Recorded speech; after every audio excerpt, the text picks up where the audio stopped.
Okay, so let's get started with the orthopedic evaluation for osteoarthritis-associated pain. So the first thing we're going to talk about is stance and posture. So the normal standing position in a dog, it should have a nice flat back, shouldn't be rounded, because a rounded back would suggest that weight is being shifted forward, is indicative of hind limb discomfort.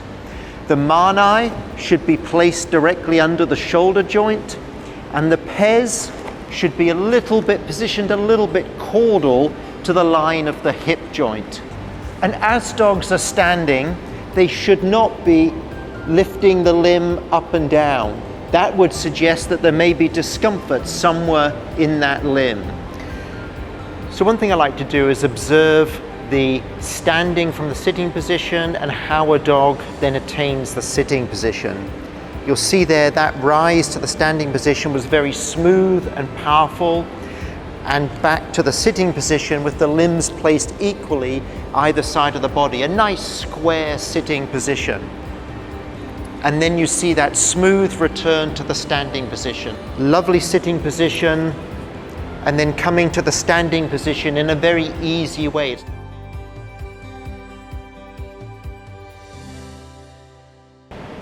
So we've talked a little bit about stance and body position, but we also want to evaluate gait. Now, we're going to look at some video of gait in this studio. However, I want to emphasize that in most cases, my gait evaluation is done between the waiting room and the consulting room, just taking every opportunity to observe the important aspects of gait. Another thing you'll sometimes see with hip osteoarthritis is a rolling or a rocking of the hind limbs. So as you watch this golden retriever walk, one of the first things you see is the extraordinary side-to-side movement of the hips. That's because this dog has hip osteoarthritis and is trying to limit movement of the coxofemoral joint, but it still wants to walk forward. And in order to move forward while limiting movement of the coxofemoral joint, the dog has to sway its hips from one side to the other and back again. And that's what you're seeing here as you watch this golden retriever walk up and down. Now let's look at the forelimb gait. And this is a little bit more difficult to detect. But as you watch this golden retriever walking up and down, you'll see a head nodding. As the head goes down, it's the right forelimb that's hitting the ground. What that means is that there is a predominantly left forelimb problem, because actually what's happening is the head is being lifted up and back as the left forelimb hits the ground, because that's the one where there's pain.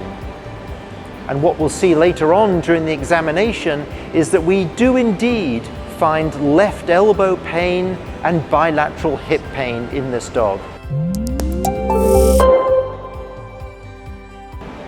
So, as we wrap things up here, I just want to emphasize a few points. Firstly, that the signs of joint pain can be subtle. They could be things such as the dog just stops panting, or closes its mouth, or just slightly raises its nose into the air. It could be that parts of the body tense up, or there's a slight withdrawal of the limb as you're manipulating the joint. Now, one of the reasons these signs of joint pain are subtle is because as we are performing the evaluation, it is impossible for us to reproduce the loading of a joint that occurs during locomotion. Just if you think about this for a moment, I have knee pain. And yet I could stand here or sit in a chair and have my joint passively extended and flexed without any joint pain. And yet I have joint pain as I walk downstairs. And the final point I want to emphasize is we should perform the orthopedic evaluation in whatever position the dog is most comfortable in, adhering to fear-free approaches.